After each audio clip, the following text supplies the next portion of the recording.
Já parou para pensar como é o trabalho do profissional que leva a emoção do esporte até sua casa? Dificuldades, improviso e até um pouquinho de preconceito. Então vem com a gente que esse é o segundo episódio do Na Beira do Campo.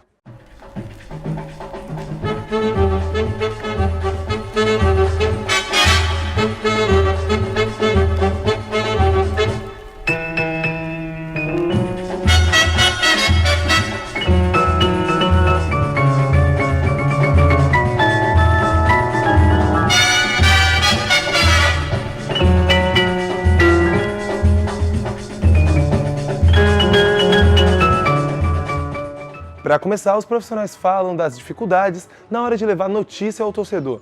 Confira!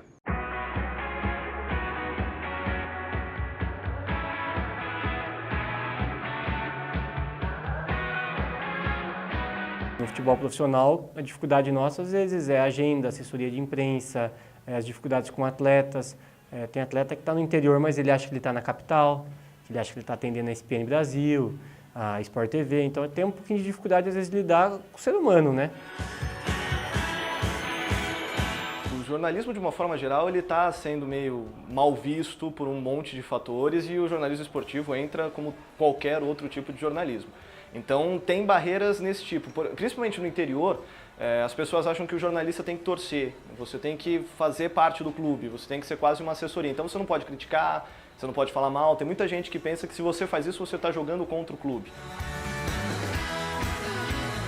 Para você conseguir o espaço, a oportunidade de trabalhar, tudo, é terrível, né? Você tem que ter os seus conceitos muito fortes, né? E eu acho que isso é algo que eu procuro ter, saber ter claramente definido conceitos. Eu não vou fazer um trabalho que fira tudo que eu aprendi e o jeito que eu sou. Então, a dificuldade é gigante, de espaço de trabalho, tudo. É mais fácil você ter acesso a jogador, a dirigente, numa cidade menor, né? Em Itu, por exemplo, você tem o Ituano, é mais fácil você ter contato direto com os jogadores, é mais fácil de você conseguir uma entrevista, por exemplo, com o Juninho Paulista. Então não vejo tanta dificuldade de você trabalhar no interior nessa relação profissional-clube. A dificuldade maior que eu vejo é na questão de estrutura, realmente. O que acontece é que em alguns lugares, quanto mais longe da capital você está, mais dificuldade você tem no que diz respeito a patrocínio, no que diz respeito à questão financeira mesmo. E isso também acaba atingindo a qualidade do que vai para o ar. Eu vejo muita gente pegando o caminho curto, né? Que é o caminho da polêmica, nada contra a polêmica, mas a polêmica vazia, né? Que não vai te levar a lugar nenhum e tal. E não vai levar a opinião também a lugar nenhum, só vai levar a cliques. E você tem essa tentação, mas eu entendo realmente que eu não tenho a menor necessidade disso.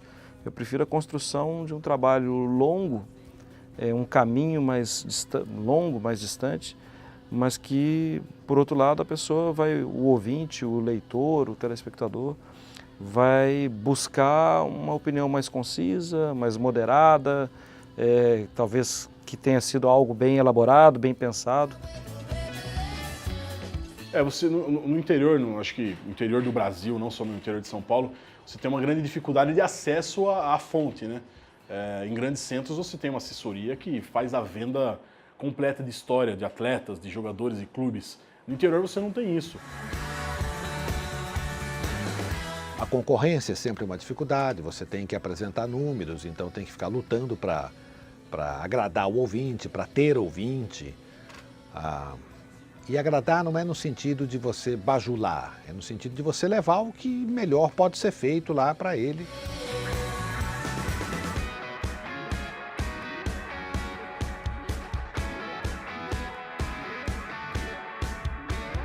Será que a forma de trabalho nos grandes centros e nos diversos meios de comunicação é diferente?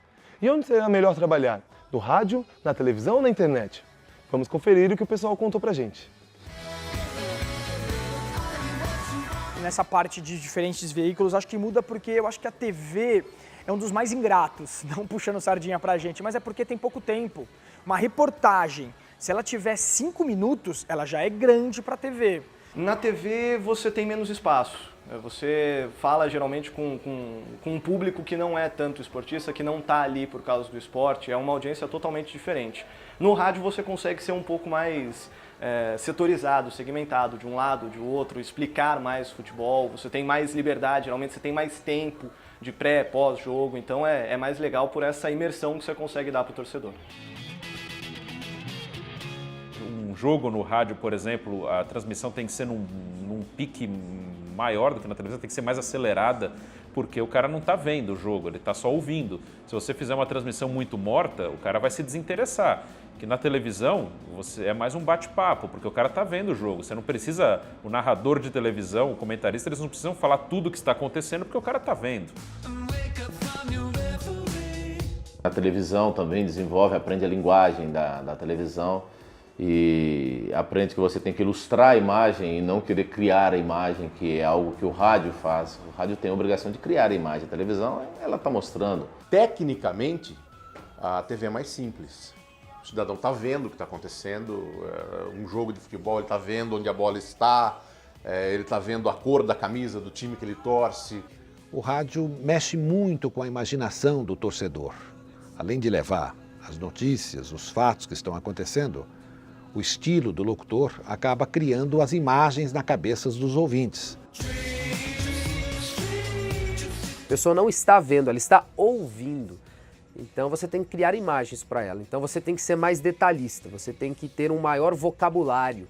Você tem que procurar adjetivos, você tem que procurar dar muitos... Você tem que ser detalhista por demais. E a rádio, ela também tem essa questão do ao vivo, mas seu rosto não está ali, né? Quando você está dentro de um estúdio, você vê seu rosto na TV, eu acho que é diferente. A gente faz rádio também, comenta jogo, por exemplo, quando você está comentando o jogo, você não está aparecendo. Eu sinto mais facilidade. Eu acho que quando você está na frente da câmera, comentando o programa, participando do programa, você também está preocupado com a tua imagem. Porque o rádio você fala, você pode estar falando coçando a cabeça, ninguém está vendo, né? Você pode estar pegando uma caneta, tá falando e anotando alguma coisa. Já na TV não, né? Na TV você não pode gesticular muito, você não pode fazer qualquer outra menção, virar, né? Coçar o nariz. No rádio tem essa vantagem. O pessoal do rádio é mais despojado. A televisão, ela exige muito mais do profissional. Do jeito que eu estou aqui, se você sentar num programa de televisão, por mais que hoje seja leve, né, alguém vai virar para você e falar, poxa, levanta o corpo, abre esse ombro, alguma coisa. Você não consegue ficar à vontade. No rádio você fica à vontade. Não tem jeito. Hoje, se o rádio for só rádio, ele vai ter muito problema para se manter. Então, ele precisa, hoje, estar voltado para a internet, para as redes sociais. Os nossos programas hoje, a maior parte deles, de jornalismo, de esporte, eles são transmitidos com imagem pelo YouTube. E a gente tem alguns programas também específicos para a internet. A internet chegou com uma linguagem diversificada, uma linguagem com mais liberdade, uma liberdade de brincar, uma liberdade de fazer coisas diferentes, que talvez o modelo da televisão não permitisse até alguns anos atrás. Na internet, acho que texto longo também é chato, mas você pode pegar um treino do São Bento e fazer dele 5 notas, 5 matérias. Né? Então você pode render muito mais. Para a TV, você pega um treino e faz uma reportagem. A televisão passou a caminhar junto com a internet. Ela usa o conteúdo da internet, chama para o conteúdo da internet, então eu vejo a televisão e a internet caminhando juntos, como parceiros.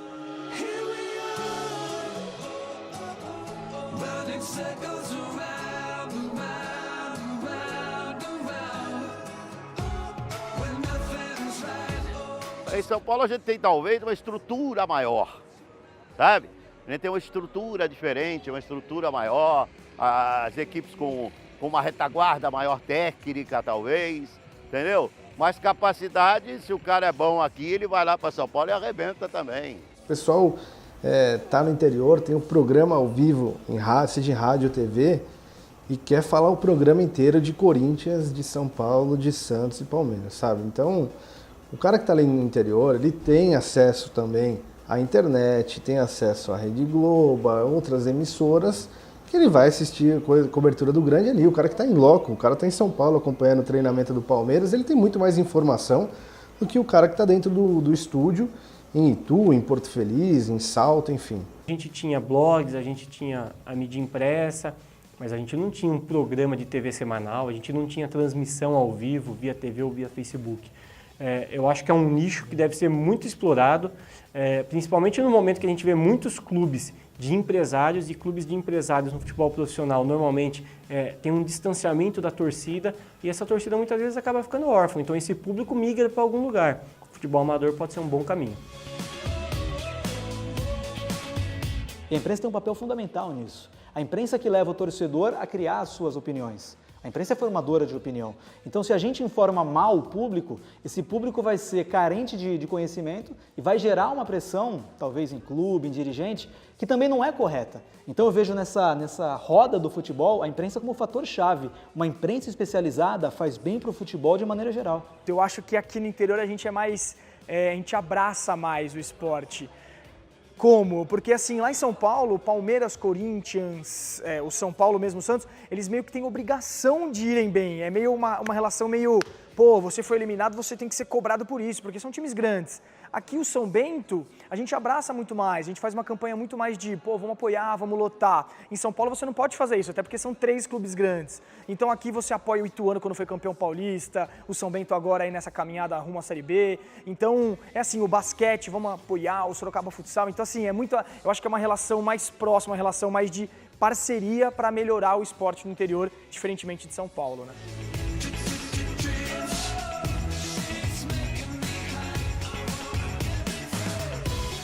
Muitos jornalistas de outras áreas enxergam o jornalismo esportivo como de menor relevância. Nossos entrevistados falaram um pouco sobre esse preconceito que enfrentam dos próprios colegas.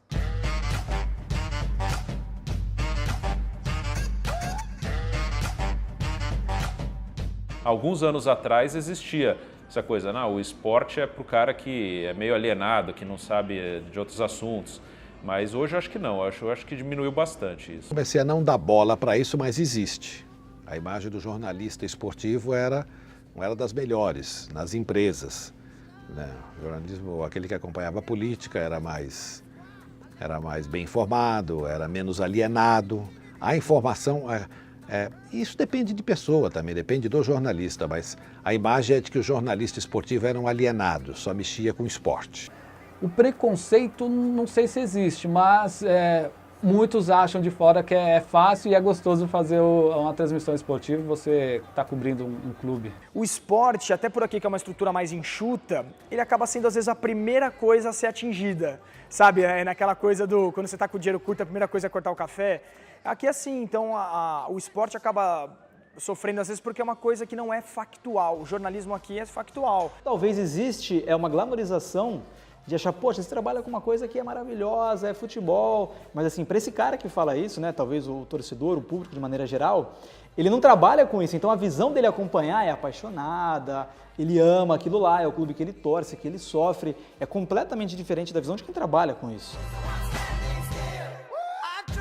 Grandes nomes do jornalismo brasileiro, se não estão no esporte, já fizeram esporte ou passaram pelo esporte. O jornalismo esportivo é o mais completo jornalista do país, porque nós trabalhamos com aquilo que está acontecendo na hora. O jogo começa, eu tenho que mostrar, eu não sei o que vai acontecer. Isso te dá uma versatilidade, te dá um improviso que nenhum outro profissional tem. Numa transmissão é ao vivo. A maioria do jornalismo é gravado, né? Quando você vai apresentar uma matéria, fica fácil de você só chamar.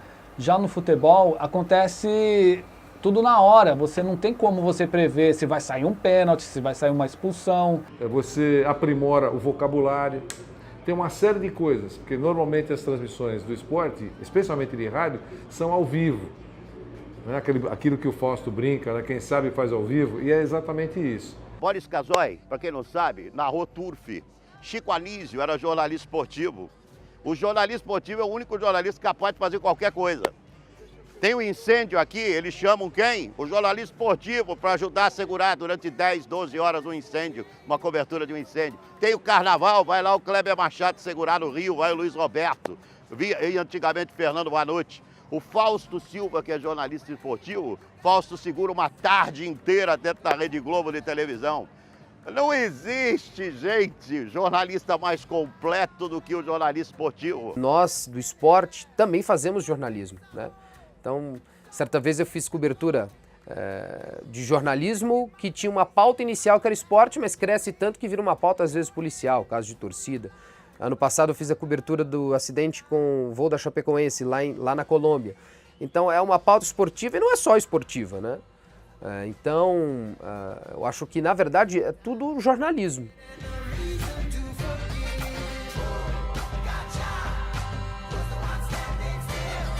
E o juiz apitou. Fim do segundo episódio do Na Beira do Campo. Mas o jogo não acabou não, viu? Porque aqui a gente tem o terceiro episódio que vai ter história marcante, história engraçada, história emocionante, histórias do dia a dia que os entrevistados contaram pra gente. Então, aquece aí e se prepara. Fica ligado.